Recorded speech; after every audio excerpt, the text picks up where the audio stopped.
The first time I betrayed Mirabel, it snowed.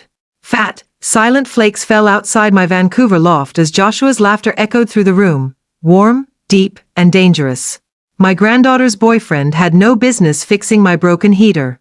No business wearing that faded gray sweater that clung to his shoulders, or smelling like cedar and recklessness. "You're staring, Sandra," he said, wiping grease from his hands. The radiator hissed to life. I sipped Chardonnay to steady myself. "Just impressed.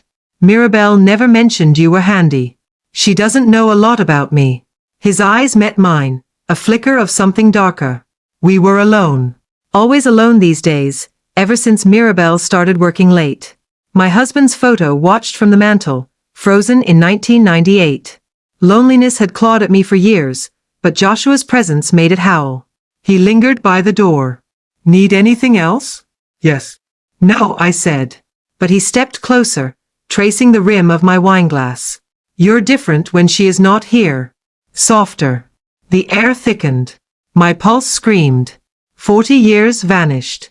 I was 20 again, desired, hungry. His thumb brushed my wrist. "Tell me to stop." I did not.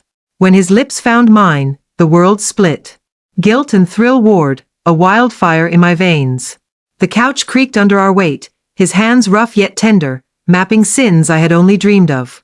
Afterward, he zipped his jeans, voice shaky. "This can't happen again." But we both knew it would. Mirabel called as he left. "Nana, want to do brunch Sunday? Joshua's dying to see you." Guilt tastes like cheap wine and lies. 3 weeks after Joshua first kissed me, I found myself in the back booth of a dimly lit cafe near Gastown, his knee pressed hard against mine under the table. Rain streaked the windows, blurring the world outside into something soft and forgiving. I wasn't fooled. "You look tired," he said, stirring his black coffee. His voice carried a roughness now, a familiarity that made my skin prickle. "Mirabel FaceTimed me last night," I replied, tracing the rim of my cup. "She asked why you have been working late so often." He smirked. "Tell her I am rebuilding the engine on my truck." Women love metaphors. I flinched. Women. As if I were just another one. As if she were. His hand slid up my thigh, hidden by the tablecloth. "You're overthinking again. We should stop." The lie tasted bitter. "Should we?" His fingers dug into me, possessive, as the waitress refilled my wine. We left separately. Always separately. By the time I stumbled into my apartment, he was already inside, having copied my key weeks ago. My husband's photo was face down now. "You're cruel," I gasped later, tangled in sheets that smelled of him. "You're addicted," he shot back, biting my shoulder. It wasn't love. It was a fever, sweaty, relentless, shameful. We met in parking garages, his truck rocking as the city hummed above us. In library aisles, his breath hot on my neck as students shuffled past. Once, in Mirabel's own apartment, her vanilla candles still burning. She could come home any minute, I hissed, buttoning my blouse as he lounged on her bed. He shrugged. "You like the fear. I see how it wakes you up." He wasn't wrong. But cracks spread. Mirabel stopped laughing during our calls. "Joshua's been distant," she muttered one evening, her face pixelated on my screen. "Did he say anything to you?" "Men are transient, darling," I said, too smoothly. "Focus on your job." Then came the morning I found her pacing outside my building, her cheeks flushed with winter wind. "Nana." I tried calling, she froze, staring past me. Joshua's red scarf hung on my coat rack, glaring as a scream. "Is that his?" Her voice splintered. Lie now." "He lent it to me when I was cold," I said, reaching for her. She recoiled. "He hates scarves. Says they choke him." The silence that followed was a living thing, gnawing at the walls.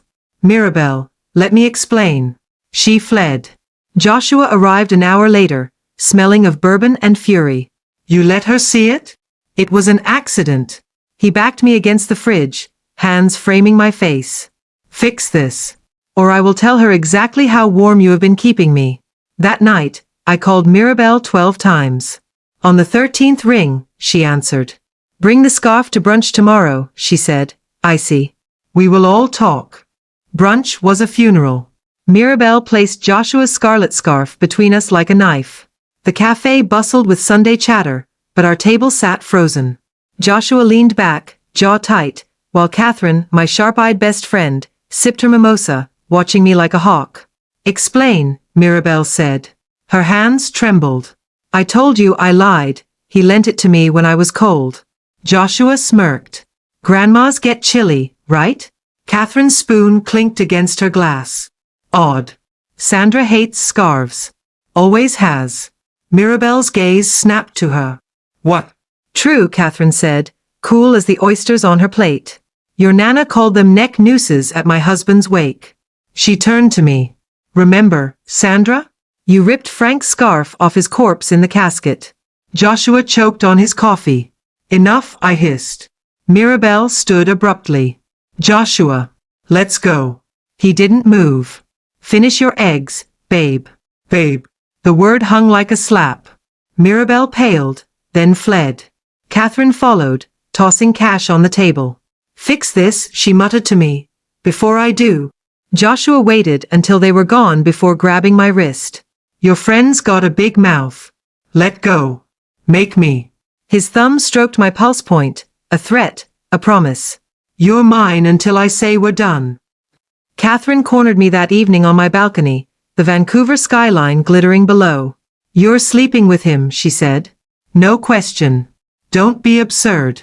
"Bullshit. I saw how he looked at you at brunch, like you were a steak and he had been starving." She gripped the railing. "End it, Sandra. Before Mirabel. She will never know." "She will." Catherine's voice broke. "You're not some heartless bitch. What would Frank say?" I hurled my wineglass over the edge. It shattered 7 stories down. "Frank's dead. And I am alive, Kath. For the first time in decades." She left without another word. Joshua came at midnight, angry and urgent, pinning me against the fridge. "You told her?" "No." She guessed. "Guess again, and I will paint Mirabel a picture so vivid she will vomit." His hands wandered, rough and familiar. "You're mine. Say it." "Yours," I whispered, hating how my body arched toward him. 2 days later, Mirabel's invitation arrived. Family weekend at Mom's cottage. Bring wine and sweaters. Attached was a photo of the Ontario lake house. Pine trees, dock, hell dressed in sunset hues. Joshua texted within minutes. Pack the red lingerie. The cottage smelled of pine needles and betrayal. Mirabel had chosen the largest bedroom upstairs, the one with windows facing the lake. Joshua and I were given separate rooms downstairs, but by midnight, his hands were already peeling off my black sweater, his mouth silencing my protests against the cold bathroom door. "She's sleeping," he breathed, biting my earlobe. "Stop! You don't mean that." His palm clamped over my mouth as the floorboards creaked above us. We were reckless. I was reckless. The thrill of almost getting caught had become its own drug. But that night, the lake howled with a late spring storm, and the air tasted like iron. Dinner was a pantomime. Mirabel grilled salmon, her laughter too bright, while Catherine glared at me from across the table. Joshua's foot trailed up my calf under the checkered cloth. "Pass the butter, Nana?" Mirabel asked. I fumbled the dish. Catherine caught it, her nails digging into my wrist. "Careful," she said. "Wouldn't want anything slipping." Later, by the fire, Mirabel curled into Joshua's side, her head on his chest. "Remember our first date here?" She murmured. "You said the lake looked like my eyes." He stroked her hair, eyes locked on me. "Still does." I vomited in the woodshed. The storm broke at 2 a.m. Thunder shook the walls as Joshua slipped into my room, drenched from the rain. "She's asleep," he said, peeling off his shirt. "Get out. You don't get to quit." He pushed me onto the bed, his weight familiar, suffocating. "Not until I'm done." A floorboard squeaked. We froze. Mirabel stood in the doorway, her mother's quilt slipping from her shoulders. The lightning flashed, etching her face, wide-eyed, shattered, as Joshua rolled off me. "Baby," he said, voice slick. "It's not what?" She didn't scream. Didn't cry. Just stood there, a statue of the girl I had raised, her voice hollow as a coffin. "How long?" "Mirabel, let me explain." "How long?" Joshua reached for his jeans. 6 months. The words hung, rancid. Mirabel swayed, clutching the doorframe. You knew I loved him. I am sorry, I whispered. Sorry? She laughed, a broken sound. You held me when I cried about him working late. You told me he was the problem. Her finger jabbed at Joshua. And you're a rotten fucking core. He stood, smirking. Your grandma's a better fuck than you will ever be. Mirabel lunged. I caught her wrist, but she wrenched free, slapping him so hard his head snapped sideways. Get out! She screamed. Both of you. Joshua grabbed his boots, shoving past her.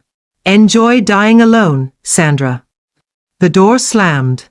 Rain poured in through the open doorway as Mirabel turned to me, tears finally falling. Why? I reached for her. I was lonely. Lonely? She recoiled. You had me. You had everyone. Her voice cracked. You're dead to me. Please. Rot in hell. She fled upstairs. Catherine appeared moments later, suitcase in hand. I will drive her home. Figure out how to live with this. Alone, I sank to the floor, the storm raging louder. Somewhere beyond the lake, tires screeched, Joshua, fleeing faster than guilt. Joshua's truck had skidded into a ravine, the officer said. No survivors.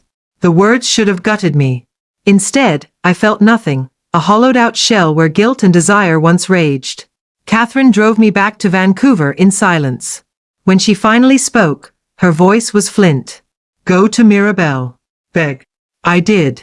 For weeks, I lingered outside her apartment with letters, chocolates, the scarf she had left behind. She threw them all into the dumpster, her eyes dead. You're a ghost, she said. Haunt someone else. Winter came early. My loft echoed with the absence of Joshua's laughter, Mirabel's voice, even Catherine's judgment. The only company was Frank's photo, restored to the mantel. His smile mocked me. You had everything, it whispered. And you burned it. One night, the intercom buzzed. Catherine stood in the lobby, her hair dusted with snow. Let me in or I will freeze, she snapped. We drank sherry by the fire. I am selling the cafe, she said. Moving to Halifax. Why? Because you taught me time's short. She set down her glass. Come with me. Start over. I stared at the flames. She will never forgive me. No, Catherine said. But you can stop rotting here. I packed one suitcase. Left Frank's photo face down again. At the airport, Catherine nudged me. Look. Across the terminal, a man leaned against a pillar, broad shoulders, scarred knuckles, eyes like a wolf's. Joshua. I froze. He smirked, raised a coffee cup in salute, and vanished into the crowd. Sandra? Catherine frowned. You're shaking. No one, elite. But as our plane pierced the clouds, I wondered if grief had finally broken me, or if some sins refused to stay buried. Thank you for joining Sandra's haunting tale of desire and consequence. If this story gripped you, don't forget to like, share, and subscribe for more twisted, riveting narratives. Your support keeps the channel alive.